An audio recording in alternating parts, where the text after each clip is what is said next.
Hello friends and welcome to Fire Emblem Discussion. This morning I am frustrated. I'm mad at people making videos on YouTube about which class each character should pick.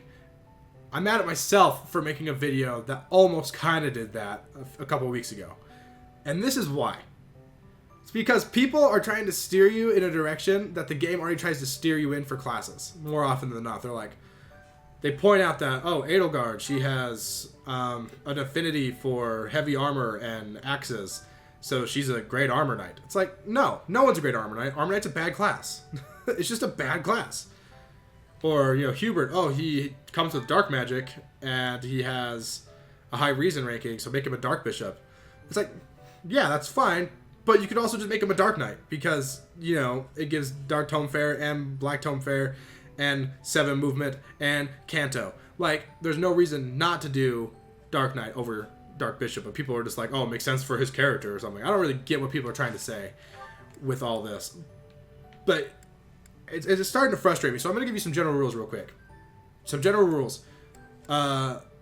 Movement is king. I've talked about it before. That's why in the master classes, almost all of them are mounted. It's because mounted units are better than everyone else.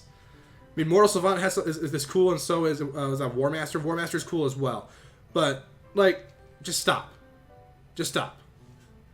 Just stop. Mounted units are better than non-mounted units in almost every regard. Right? Especially flying units. Especially once, there's even skills for flying units and shields for flying units that negate, extra bonus damage that arrows and, wind magic and stuff do to them. So, yeah. Just and it's not wind magic, it's specific wind spell, Excalibur does to them. So, don't even worry about that. You can get around that and you can plan around that. It's whatever. Their weakness is so far outweighed by their strengths. So, again, movement is king. High stats is good, but generally you're going to be able to, a lot of times, overkill, Fortress Knight is overkill. A Paladin's going to have a good enough defense, generally. Fortress Knight is overkill defense. Paladin's going to be able to do that, too. But also has high enough movement to do things, right? And get around places. Whereas a Fortress Knight, I believe, are they locked to 4 or 5? They're locked to 4 movement. Are you kidding me? 4 movement once you have a Fortress Knight? A tier 3 unit with 4 move? That's such a pain. That's not even fun to play with. And I'm not knocking you. If you're into that, you're into that. You play it. You play the game the way you want to play. And I'm sorry I'm sounding really negative, and I don't want to, start any, feuds or anything with people on YouTube, which I'm not going to, because they probably don't even know who I am. But just pick a character's class ahead of time, work towards it, even if they have bad proficiencies or whatever for it. They can work towards it. It's still possible. And, just pick classes that are good if you're struggling. Pick classes that are good if you're struggling. Wyvern Rider's always good. Paladin's always good. Any of the mounted units in Master Class are really good. Especially Bow Knight, by the way. Bow Knight is busted.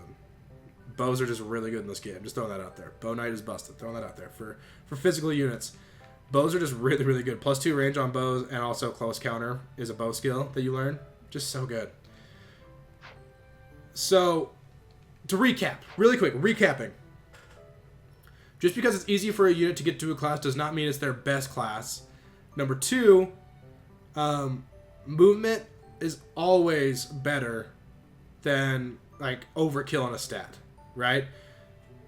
Overkill defense is great on a Fortress Knight, but only 4 move makes it, awful. And I'd much rather have a Paladin with good defense and, great move. So, remember, movement is the most important stat, and a unit who can still get the job done with high movement is much better than a unit who's overkill with less movement, okay?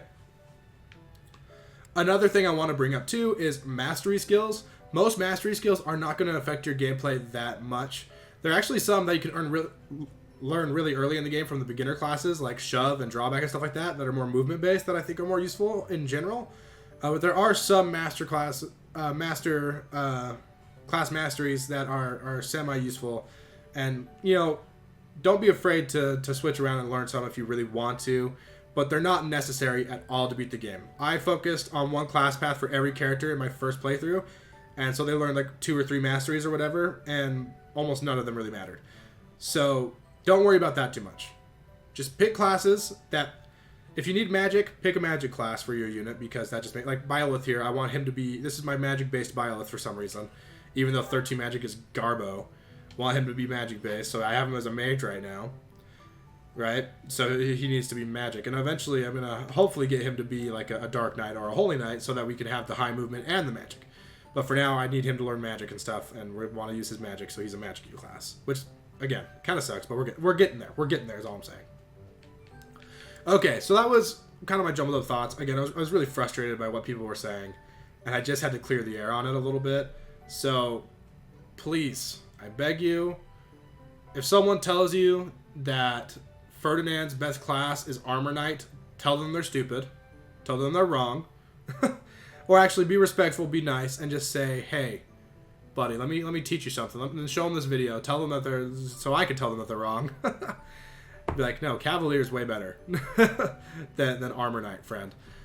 But yeah, I don't really know how to finish this. I'm just kind of like amped up about this. I watched the video, I was so mad. I was just like, that is so, you're leading people astray. So again, movement. Weapon type, I guess, but you can use any weapon with any class. But when I say weapon type, I more mean magic. If you need to use, if a character needs to use magic, of course, don't throw them into Cavalier. You know, give them a magic class so you can use the healing that they have and the magic damage they have. But also, remember, any character works in any class despite what their proficiencies are. If they have some red down arrows in their instructing menu, like whatever, they can still learn that. They won't learn it as fast. But if you want Dedue to be a Cavalier, even though he has down arrows, he can get there, okay? You know, okay, that's it. That's it. Okay, that's everything. Thanks for watching, guys. Leave your thoughts in the comments on how you select classes and stuff like that. I'm interested to see what other people have to say. And also, point out some things that you think are misconceptions. Point out some things that you think are misconceptions so that we can talk about them in the comments. But thank you for watching, guys. Make sure to like and subscribe for more Fire discussion. And at the time of me making this video, we're at like 990 or like 985 subscribers-ish. We're almost to 1,000. I'm super excited. Thank you, everybody, for subscribing. And if you aren't subscribing, hurry and jump in. Be part of the first 1,000. It would mean so much to me. And it would just, it would just mean the world to me, guys. Thank you so much for all the support.